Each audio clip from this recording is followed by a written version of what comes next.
அப்படிப்பட்ட ஆட்சி தான் இங்க திகழ்கிறது. இத்தனை பேர் எம்பியா போய் என்ன பிரயோஜனம்? யோசிங்க. 2014-19 39 பேர் எம்பி என்ன போய் பண்ணாங்க? 2019-24 அடுத்த 5 ஆண்டு 38 பேர் போறாங்க. என்ன பண்ணாங்க? வெறும் பதாகைகளை ஏந்திட்டு பார்லிமெண்ட் வெளியில இந்த பக்கம் அந்த பக்கம் நடந்து டீ குடிச்சிட்டு தூங்கிட்டு வந்துட்டாங்க. இதான் நடந்திருக்கு. தமிழ்நாட்டுக்கு என்ன நடந்துச்சு? ஒன்னும் நடக்கல.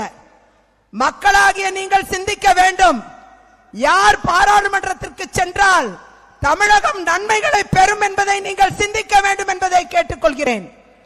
பாரத பிரதமரின் கரங்களை நாம் உயர்த்தி பிடிக்க வேண்டுமானால் தாமரை மக்கள் ஆதரிக்க வேண்டும் என்று ஒட்டுமொத்த பெண் சமுதாயம் கேட்டுக்கொள்கிறது.